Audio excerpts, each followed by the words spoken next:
So for this video, I'm going to be focusing on the form aspect of this particular element.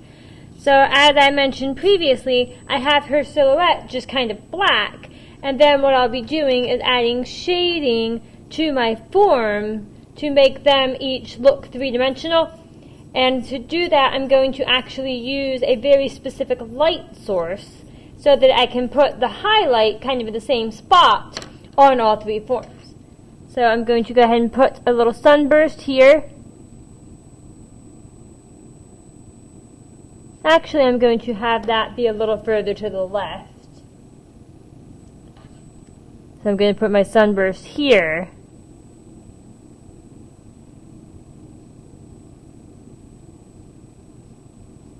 That way it kind of looks like it's coming from the color section. So they kind of relate to each other. And then that means that my highlight for my cone is going to be right about here. My reflected light is going to be about here. That core shadow is going to be somewhere in here. For my cylinder, my highlight is going to be sort of here. Reflected light is going to be along this edge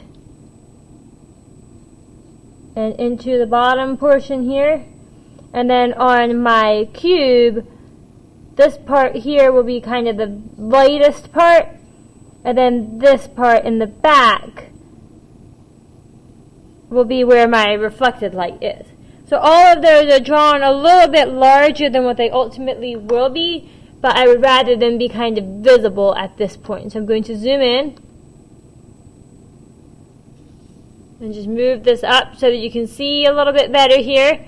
I'm going to focus it a little better as well.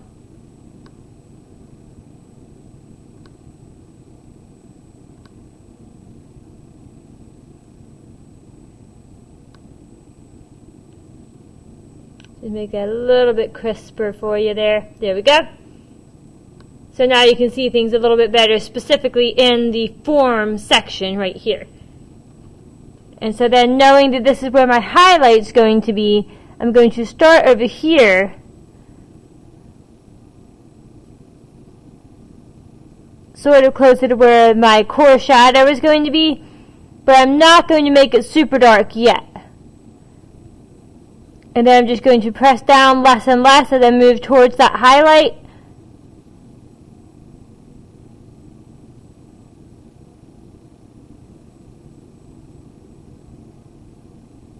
Kind of work back in a little bit for some of those midtones.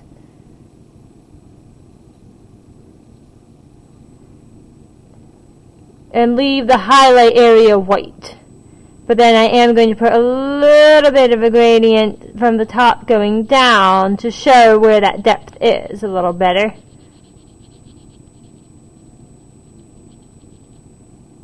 So that's going to be kind of that end. And then right here where I go towards my reflected light, I'm going to have a gradient going the opposite way, so that it gradually gets lighter toward that reflected light instead of really abruptly.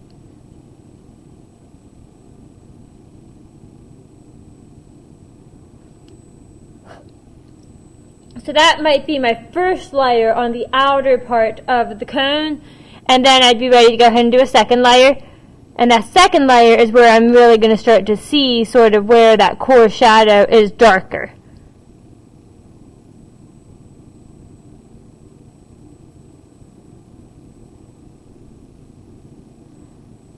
And I'm going to kind of fade that into my reflected light on this side. And I'm going to actually erase those pencil lines there. To kind of squeeze the kneaded eraser to a point. Erase that line in there a little bit. Same thing with my highlight.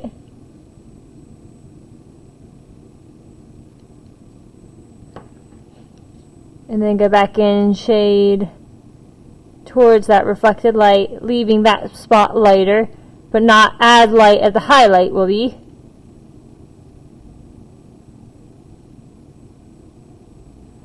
And then work back into my core shadow, fill in some of those spaces, And then work back across towards my highlight here.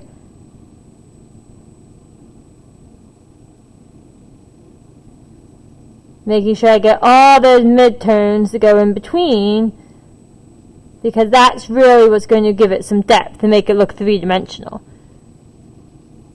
Getting that nice full range of contrast in there.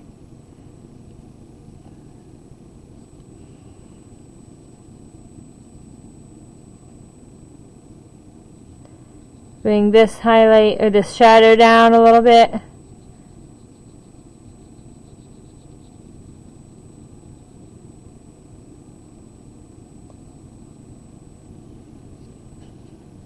Come back in the opposite direction a little bit, especially in that core shadow.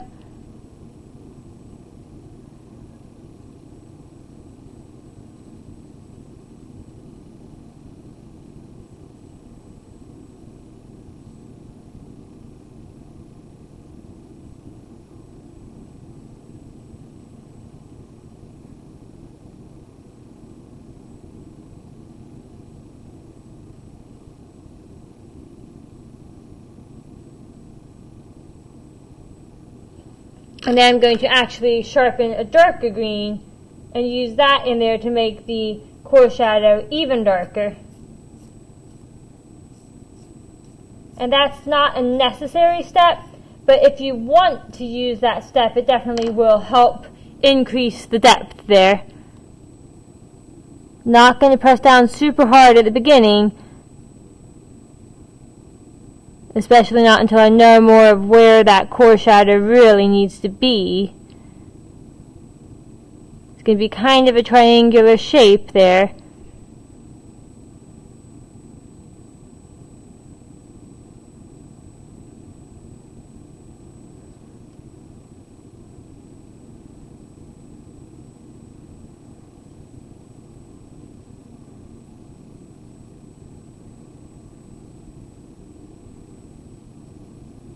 Kind of fade that into the midtones.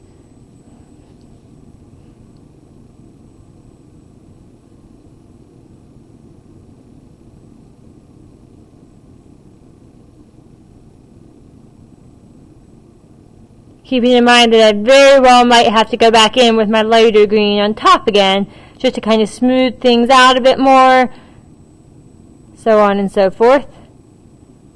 Lots of push-pull when it comes to shading. Darken this back end a little bit more and smooth that out more.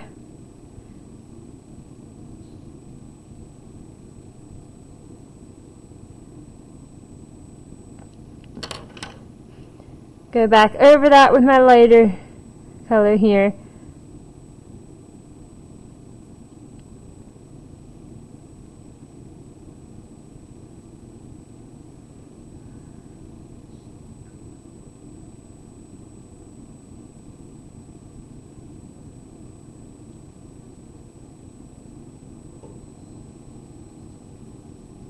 And you don't necessarily have to use white in your highlight section, but it can be beneficial if you want to really smooth out that transition to the white.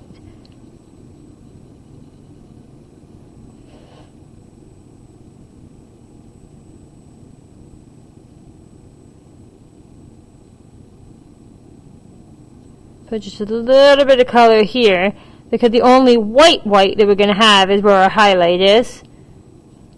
And then I'll go back over with my white colored pencil and kind of blend this in so that it's not white, but so that the colors transition, or the values transition, I should say. And then I'm going to do the same thing up here.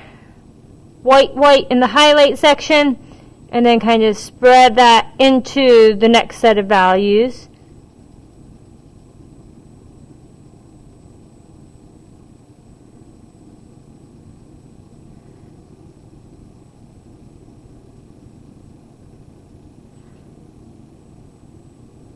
Again, use the tip of that pencil on the edge of shapes and forms to make sure that you have a nice clean edge.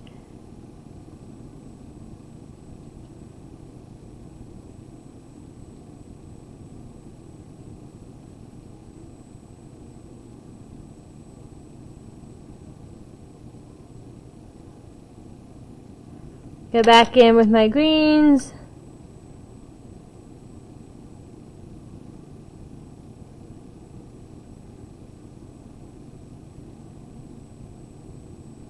And this is essentially the way that you would shade any of these types of forms. So I'm not going to sit here and make you watch me do all of the forms.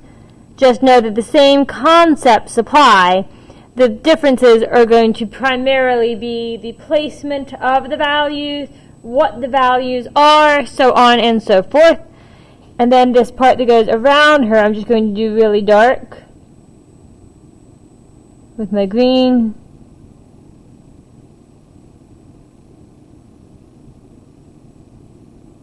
If it were bigger, I would have more of a gradient there, but because it's not very large, I'm going to actually get my indigo